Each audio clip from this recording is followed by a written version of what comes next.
Hello दोस्तों, मैं अपने चैनल में आप सभी का स्वागत करती हूँ और आप लोगों के बीच में सुंदरकांड पाठ करने जा रही हूँ। तो कैसा लगा कमेंट में जरूर बताइएगा। तो जय श्री राम।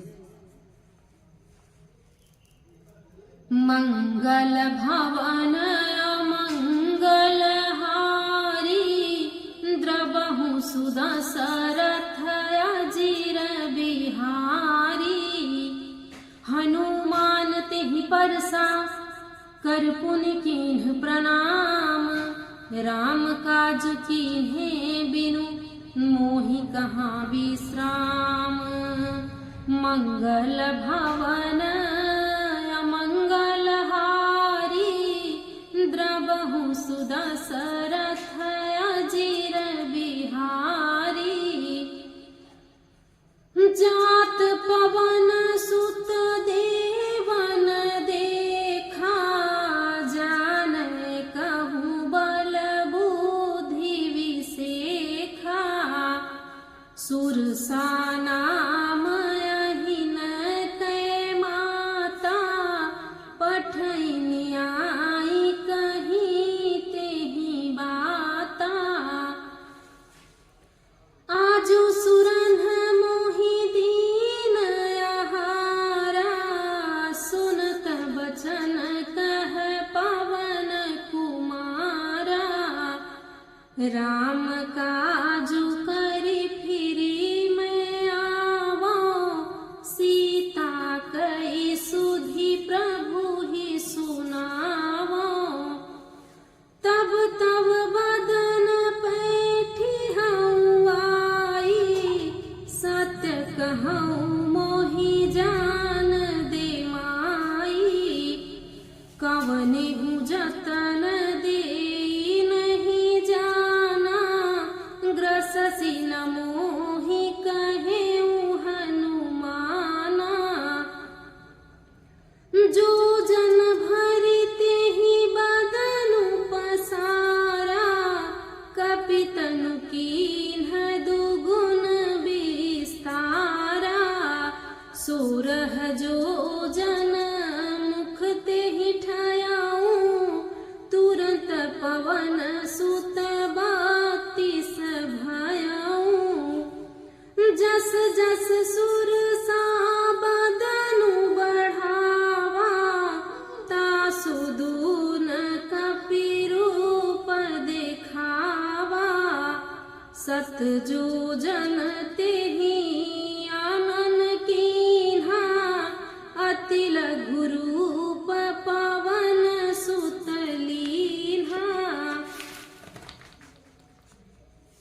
बदन पैठी पुनि बाहिर आवा, मांगा विदा ताहि सिरुनावा।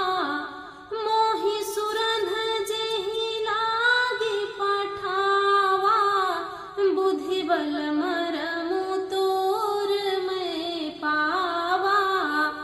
मंगल भवन मंगल हारी, द्रवहु सुदशरथ अजीर बिहारी। राम काज सब करिहु तुम बल बुद्धि निधान, आशीष दे गई सो हर्षि चल्यु हनुमान। मंगल भवन मंगल हारी, द्रवहु सुदशरथ अजीर बिहारी। हनुमान जी ने उसे हाथ से छू दिया, फिर प्रणाम करके कहा, भाई श्री रामचंद्र जी का काम किए बिना मुझे विश्राम कहाँ। देवताओं ने पवन पुत्र हनुमान जी को जाते हुए देखा। उनकी विशेष बल बुद्धि को जानने के लिए परीक्षण उन्होंने सुरसा नामक सर्पों की माता को भेजा। उसने आकर हनुमान जी से यह बात कही, आज देवताओं ने मुझे भोजन दिया है। यह वचन सुनकर पवन कुमार हनुमान जी ने कहा, श्री राम जी का कार्य करके मैं लौट आऊं और सीता जी की खबर प्रभु को सुना दूं।